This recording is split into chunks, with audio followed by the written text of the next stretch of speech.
Para encaminhar, a deputada André Quintão.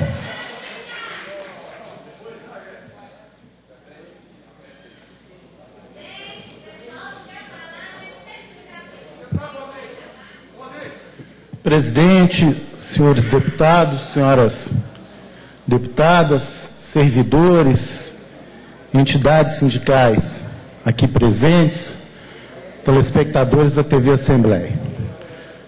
Nós estamos encaminhando favoravelmente ao requerimento que busca adiar a votação do projeto de lei complementar 54/2013 do governador.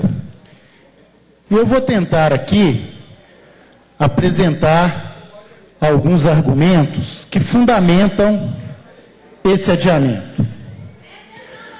A primeira questão, já mencionada por quem me antecedeu, diz respeito à ordem de prioridade de projetos a serem votados nesta casa. Nós temos um projeto na área da educação que foi objeto de muita discussão, de muito debate, que não atendeu o conjunto dos servidores da educação, mas que traz, ainda que ínfimo, um reajuste de 5% e, em função de uma emenda não debatida, uma emenda não amadurecida, que prejudica os trabalhadores com mais de 25 anos, esse projeto foi travado e queria reiterar, não pela oposição, mas pela insensibilidade de quem conduziu a votação da base de governo, que não convenceu o próprio governo de fazer esse debate desta emenda num outro projeto. Ouvi ontem à noite deputados querendo imputar à oposição o atraso na votação dos professores. Não, isso não existiu. O que está existindo é uma tentativa de uma emenda estranha ao projeto ser aprovada no segundo turno. Então, me associo à reivindicação do Bloco Minas Sem Censura, que integro, no sentido de votarmos o projeto da educação em segundo turno, sem essa emenda prejudicial aos trabalhadores da educação, para que restabelecemos uma ordem de prioridade nesta casa. Segunda questão. Esta eu considero muito grave. Muito grave. E já tive a oportunidade de expressar essa indignação na Comissão de Constituição e Justiça. Quando foi retirada a possibilidade, que era prevista em lei, do plebiscito entre os servidores para tratar de qualquer alteração na previdência dos servidores, houve um atentado à democracia, inclusive a democracia legislativa. Nós sabemos que o tema da Previdência é um tema polêmico. Nós sabemos que a discussão da Previdência, num país onde, felizmente, a expectativa de vida aumenta e a taxa de envelhecimento também aumenta, gera desafios de sustentabilidade. Até e exatamente por isso, qualquer debate sobre a Previdência, seja ela em que nível for, tem que ser feita com responsabilidade, com transparência, envolvendo aqueles que serão beneficiados ou prejudicados pelo sistema previdenciário. É inadmissível que houvesse uma indução ao erro, uma indução ao desconhecimento, através de um artifício legislativo, que eu confesso, em tema dessa natureza e tão sério, não havia visto nesta casa desde que assumi no ano de 2003. Portanto, votar esse projeto, possibilitado por um mecanismo que induziu, inclusive, tenho certeza, muitos deputados da base, à omissão e ao desconhecimento, fere de morte a legitimidade de qualquer decisão que esta casa venha a tomar sobre a Previdência. Todos me conhecem e eu reconheço maioria e minoria. Isso faz parte da democracia, base de governo e oposição. Isso faz parte do jogo democrático. O povo avalia as decisões, acertadas ou não. Agora, quando somos obrigados a discutir um projeto de lei complementar, sem o plebiscito, por um artifício regimental que induziu a Assembleia à omissão, eu considero gravíssimo. Então, mais um motivo para não votarmos esse projeto. Agora, o terceiro argumento, e talvez não tenha o tempo suficiente, mas quando formos, se formos, debater o projeto aqui, o farei, diz respeito ao conteúdo em si, já exaustivamente aqui debatido. Me parece que a extinção do FUNPENG não é uma medida estratégica, não é uma medida pensando na previdência a médio e longo prazo dos servidores, não é uma medida que se funda numa visão de Estado republicana, é uma medida de curtíssimo prazo para aliviar problemas de caixa. Isso é muito grave. Isso é gravíssimo. Porque para você amealhar recursos para fechar as contas, você coloca em risco o equilíbrio de um fundo criado exatamente para a proteção previdenciária, baseado em cálculos, baseado na noção do equilíbrio para frente. Todos sabemos que o superávit de hoje é a garantia e a proteção para o servidor amanhã. Então, uma decisão de curto prazo para aliviar problemas de curtíssimo prazo, colocando em risco gerações que irão se aposentar. Esse debate nós deveríamos estar aqui fazendo com mais profundidade. Eu não vou entrar aqui em juízo de valor sobre os problemas enfrentados pelo Estado na questão da arrecadação, da dificuldade de pagamento. Agora, comprometer, em nome destes problemas, aquilo de mais sagrado que um servidor tem. A Previdência Social é uma daquelas conquistas históricas dos trabalhadores que lutaram muito para instituir os sistemas de previdência social.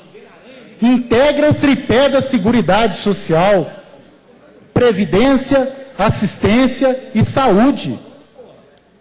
E vocês, todos nós, votarmos uma medida de curto prazo, colocando em risco futuras gerações de servidores que têm na Previdência a sua única retaguarda, é um ato quase que de irresponsabilidade desta casa. Sem falar nos demais mecanismos associados. Em um dos projetos da reforma administrativa, está se querendo autorização desta casa para não utilizar a compensação ambiental que hoje vai para o FIDRO para garantir os nossos recursos hídricos numa operação casada em projetos diferentes, onde, além de destinar recursos do FUNPENG para cobrir o rombo de caixa, está se propondo a utilização de recursos do FIDRO, da área ambiental, para também cobrir esse rombo de caixa. Então isso, no mínimo, é o nosso papel, alertar a população, alertar aos servidores. A decisão cabe a cada um de nós, cada um com as suas convicções de base, de oposição e de exercício parlamentar, e termino, presidente.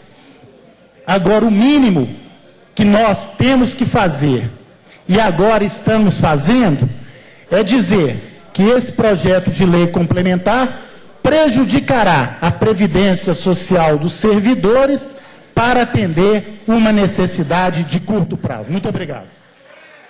Para encaminhar.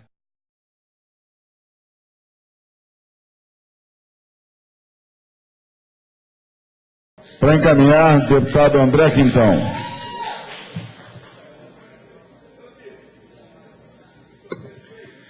Presidente, deputados, deputadas, servidores, entidades sindicais, telespectadores da TV Assembleia.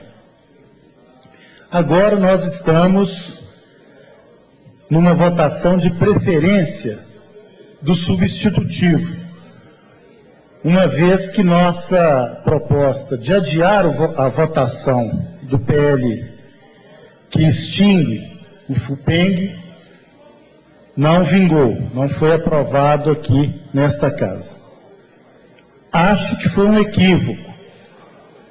Considero que a forma como foi retirada a possibilidade do plebiscito prevista em lei, através de uma emenda antirregimental, ela tira a legitimidade, não vou entrar nem na questão da legalidade, que o Ministério Público já se pronunciou, mas ela tira a legitimidade de qualquer decisão emanada nesta casa a respeito dessa matéria.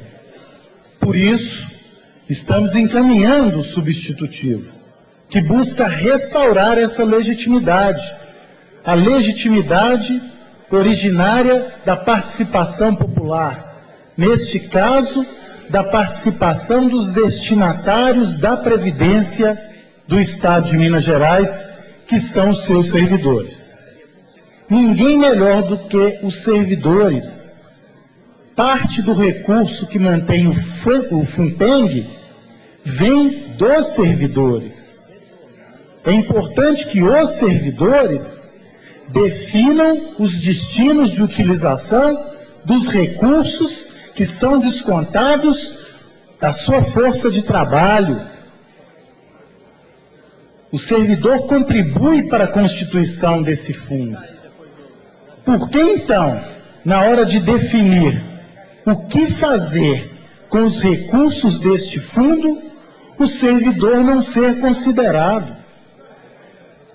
Quando em tempos outros a Assembleia garantiu em lei a figura do plebiscito para alteração do FUNPENG, o fez assim sob este princípio. Quem contribui para o fundo tem também uma parcela de arbítrio sobre os rumos deste fundo. Este é um princípio básico. E é este princípio que nós estamos querendo restaurar neste substitutivo. Eu, sinceramente, não considero que a extinção do FUNPENG e a sua utilização para cobrir o débito do outro fundo seja o caminho mais adequado.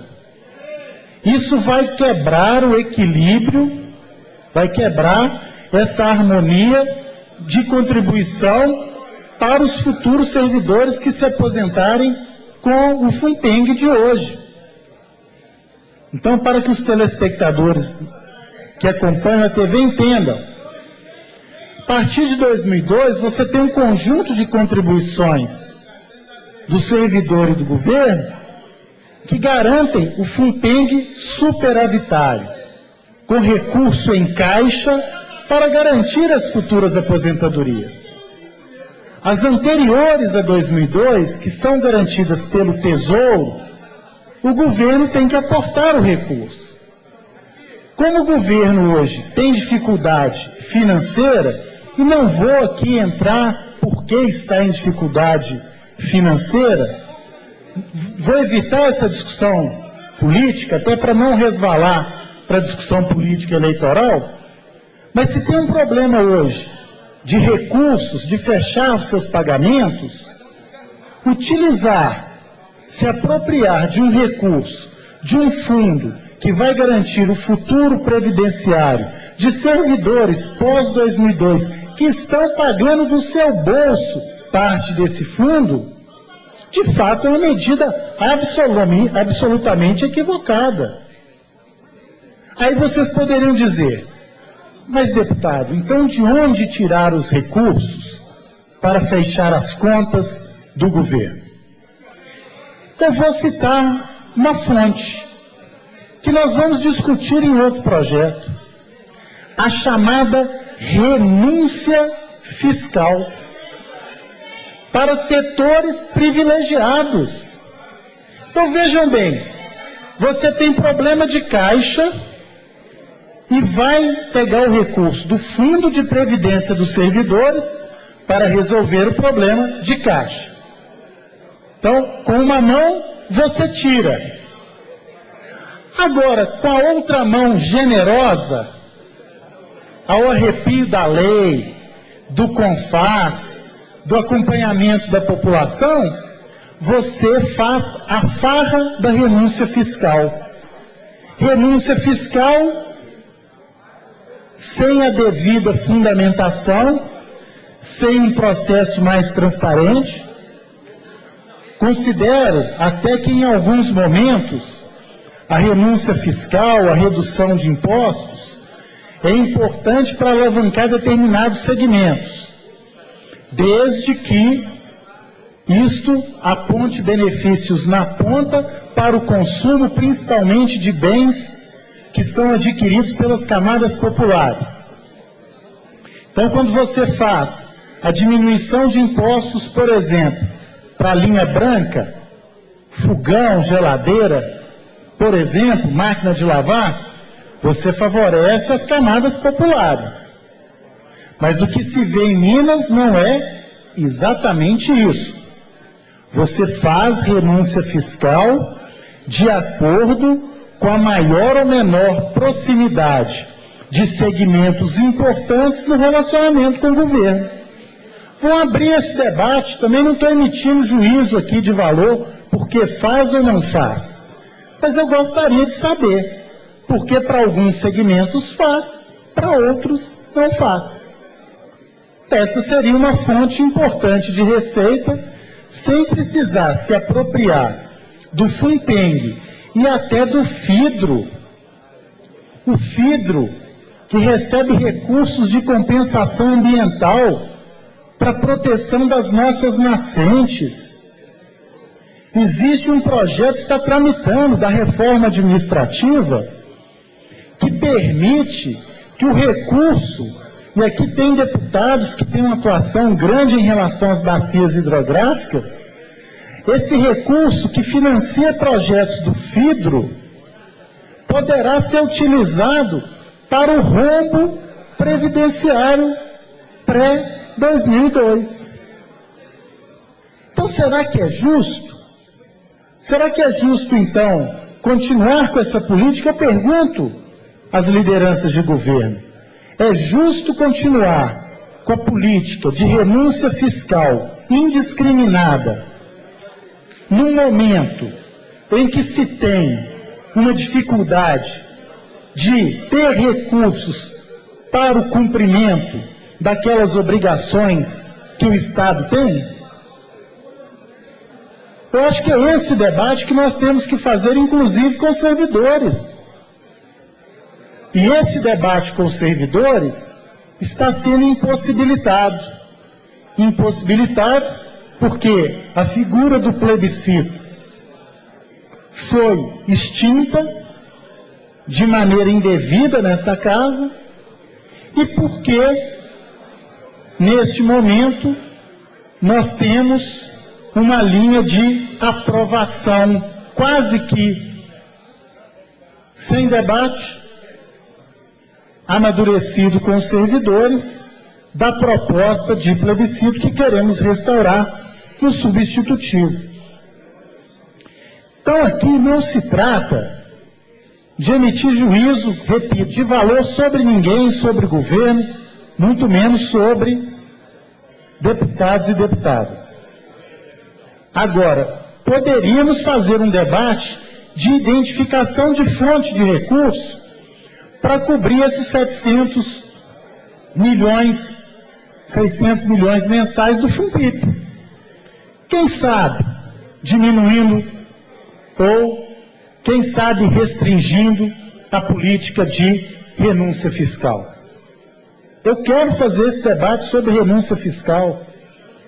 E que façamos também no plano federal, não tenho essa... Talvez possam ter exageros também em algumas renúncias. Agora, o que isso, e eu concluo, presidente, revela? Quando você tem um recurso limitado, o que acontece?